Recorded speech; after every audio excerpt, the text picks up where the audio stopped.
ada tasmi 5 juz per semester. Per semester 5 juz. Nanti baru semester terakhir 30 juz satu duduk. Mantap. Nah, untuk ujian ngambil ijazah. Ngambil ijazah.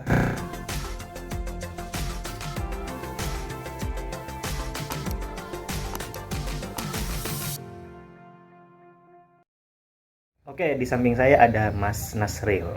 Jadi kita kenalan dulu ya. Mas Nasril ini adalah alumni STKK Al-Hikam Al-Hikam Depok. Nah, syarat untuk masuk ke perguruan tersebut itu harus hafiz Quran. Ya, luar biasa kan? Oke, kita tanya-tanya saja langsung. Baik Mas, perjalanan sampean ngafal tuh gimana sih? Bisa cerita? Saya ngafalin Quran masih kelas 3 MTS. Oh, dari kelas 3 MTS. Kelas 3 MTS karena masuk pondok dari SMP, MTS, terus tapi nggak langsung ngafalin Quran, masuk pondok di kitab. Nah, setelah itu kelas 3 mulai ngafalin sekitar 2 tahun.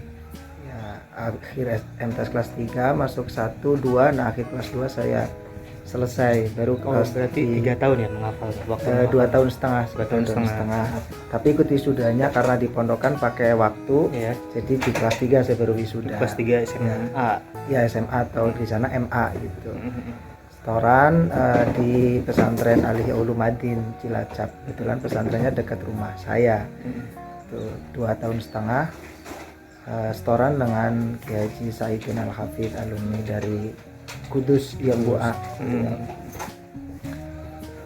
Nah, terus abis dari pondok itu langsung ke Al-Hikam atau kemana dulu? Nah, ini sebenarnya ceritanya menarik. Saya tidak pernah bermimpi akan berakhir atau pernah mencicipi pendidikan di Al-Hikam sebenarnya. Cuma singkat cerita, tahun 2007 itu Kiai Haji Hashim Muzadi yang sekarang menjadi pendiri dan sudah diteruskan oleh putranya, dulu pendiri Al-Hikam itu pernah datang ke pesantren saya, Mas Saroka.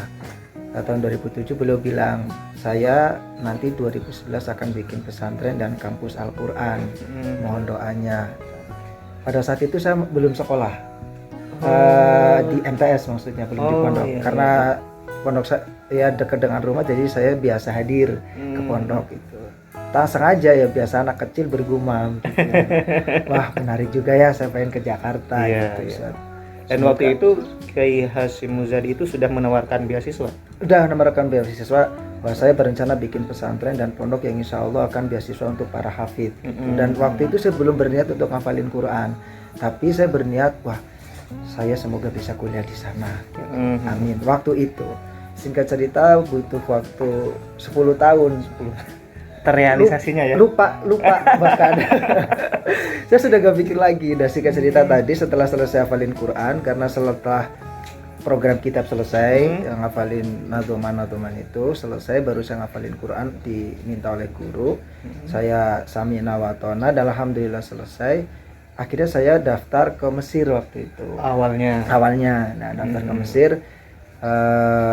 Biasa kita harus terbentur karena waktu itu beasiswanya tidak mengcover semuanya.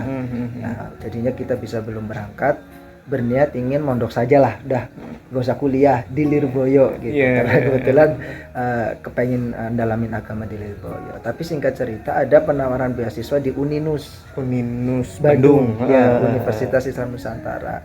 Langsung karena dinasehatin supaya bisa memanfaatkan ilmu yang lebih banyak di zaman sekarang itu ya kuliah.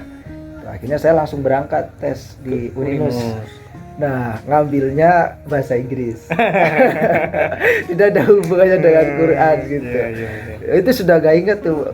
Saya belum tahu kalau di Al-Hikam itu ada pesantren dan sudah belum tahu.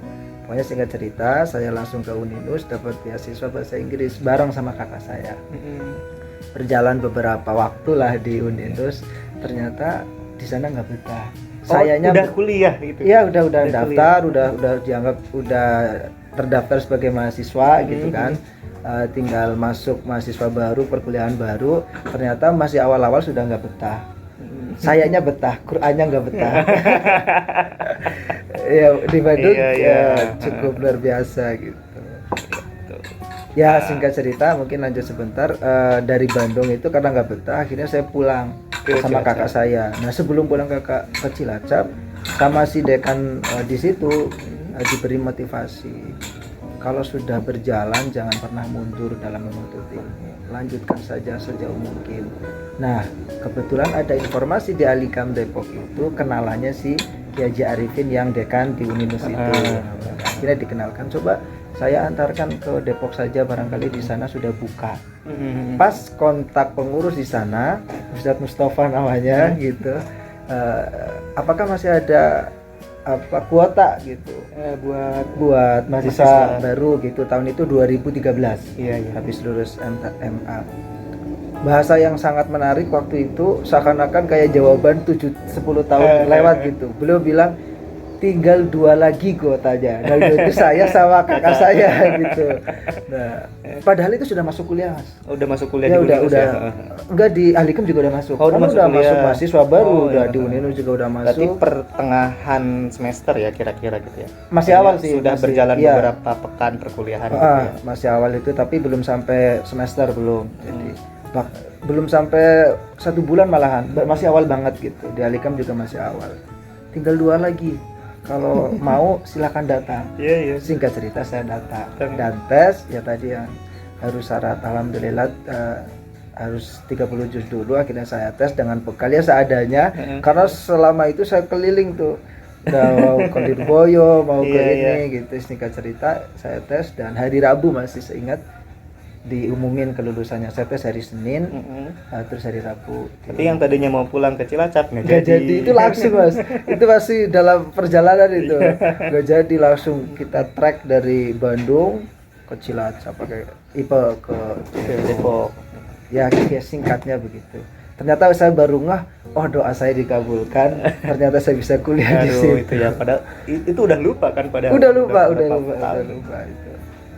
Nah, tantangan apa sih yang Mas Nasril hadapi ketika di Alikam gitu? Kesan-kesannya mungkin kayak gitu. Satu tantangan mungkin di Alikam itu hal yang baru bagi saya ya. Seperti tempatnya saja, di Alikam itu dekat dengan UI gitu. Jadi secara intelektual kan kita dihadapkan dengan mahasiswa-mahasiswa yang kalau mengikuti bahasa Kiai Haji Hasyim Muzadi, Abah Hasyim, itu mereka sudah pinter, hanya saja belum tanda kutip soleh gitu. Nah sementara para STKI beliau menyebutnya mereka dari awal sudah soleh gitu, karena dalam hati sudah biasa ibadah di pesantren tapi belum pinter gitu.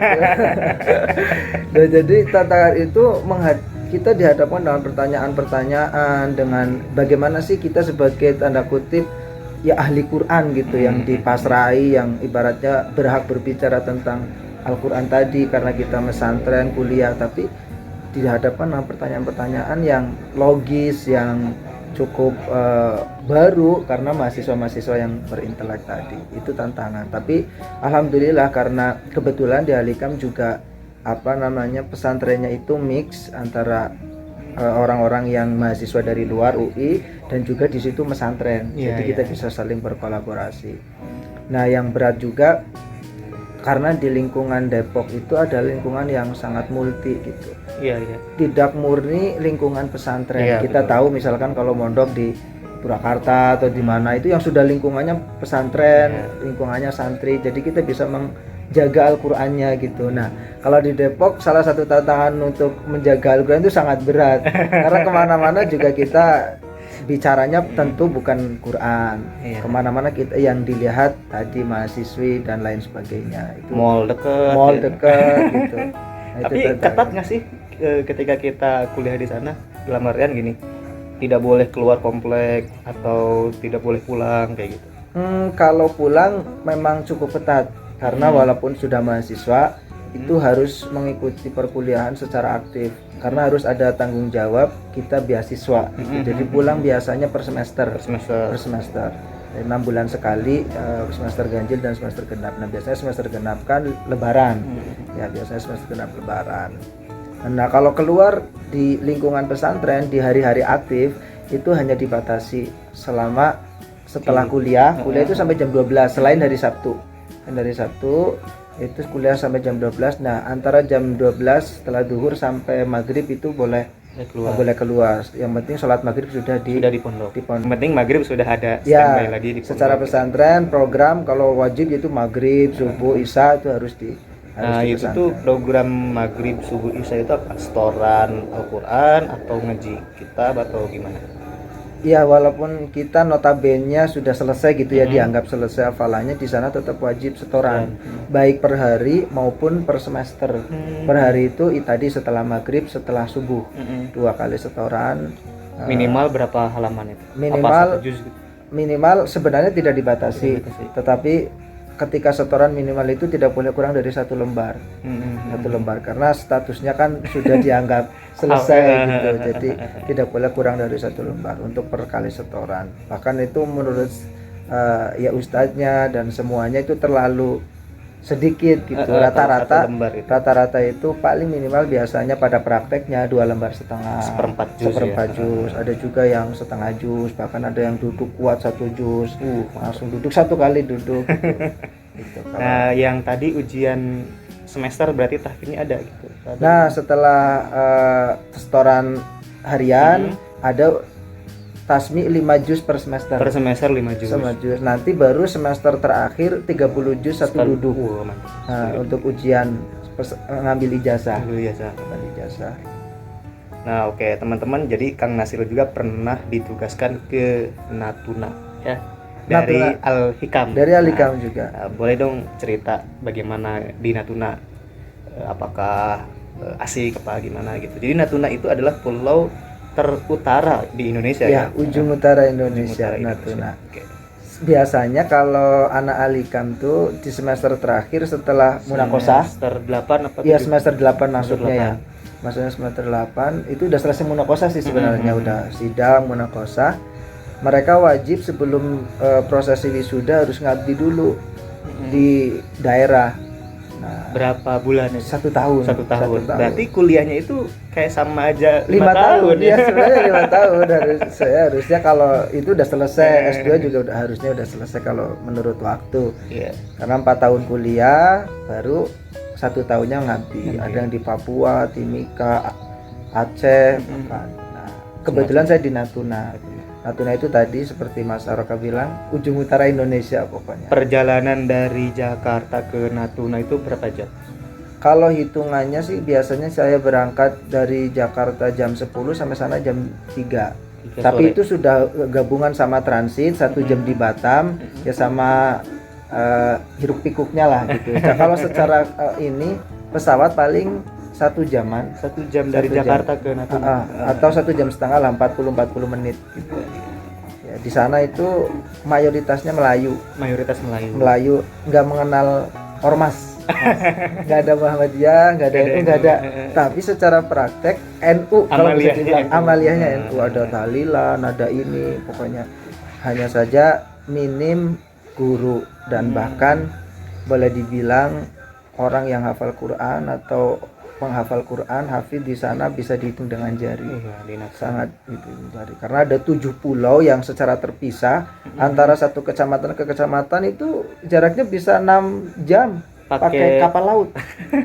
Itu bukan kabupaten, kecamatan ke kecamatan ada. Jadi kayak gimana ya? Misalkan mungkin kalau naik mobil kecamatan 1 di Jakarta, kecamatan 1 lagi di Cirebon. Gitu. Iya, itu bukan di Purwakarta lagi, di Cirebon. Karena tadi waktunya pernah keliling ke 7 pulau itu? Belum, baru 3 atau berapa ada saya baru keliling ke, kan kalau tempat saya pesantren namanya Nurul Jannah Natuna, yang kebetulan saya juga bawa murid kan di Purwakarta, di Muhajirin gitu. Itu di Natuna besarnya, enggak di laut, cuma dikelilingi laut. Nah, itu di Natuna besar. Lebih indah mana, Natuna atau Bali? Kalau indahnya mungkin sama ya, cuma bersih Natuna.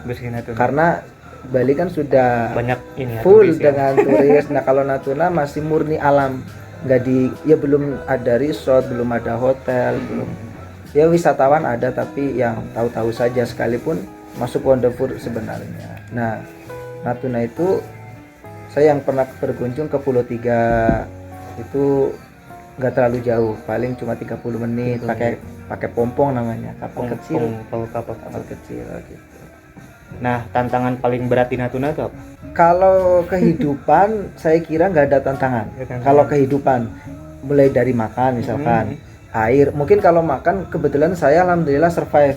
Artinya makan apa saja bisa. Nah, di sana itu lauk, sayur, semuanya ikan. Semuanya kan. Makan nasi aja bisa nasi ikan. Nah, awal-awal memang kaget gitu, tapi hanya butuh mungkin 1 bulan atau sudah biasa dengan makanan Natuna gitu. Kalau untuk kehidupan saya kira nyaman gitu. Air juga walaupun semuanya dikelilingi laut, tapi karena ada gunung kan, jadi semuanya air itu tawar, bersih gitu, dan airnya bersih, jernih gitu. Kalau kehidupan saya cukup bisa survive dan nyaman. Ya mungkin tantangan juga ini pemahaman agama dan orientasi yang masih kurang di Natuna, khususnya generasi mudanya, generasi anak-anaknya, mereka mencukupkan diri dengan kehidupan sekitarnya. Udah kalau habis sekolah mancing ke laut, udah kayak gitu hidupannya, gak ada cita-cita untuk pengen jadi apa keluar gitu. Kemudian ya jadi pergi ke Pulau Jawa itu sesuatu yang mewah ya di Natuna itu bagi orang Natuna ya. Bagi Natuna itu sesuatu yang bisa di satu sisi mewah, satu sisi nggak kepengin kan. Karena mereka lebih nyaman, ya udah apa ribut-ribut di sana, macet apa gitu, susah hiruk pikuk di Jakarta gitu. Mereka nyaman, habis pulang sekolah ke laut, sudah mancing, makan ikan, malam bakar gitu.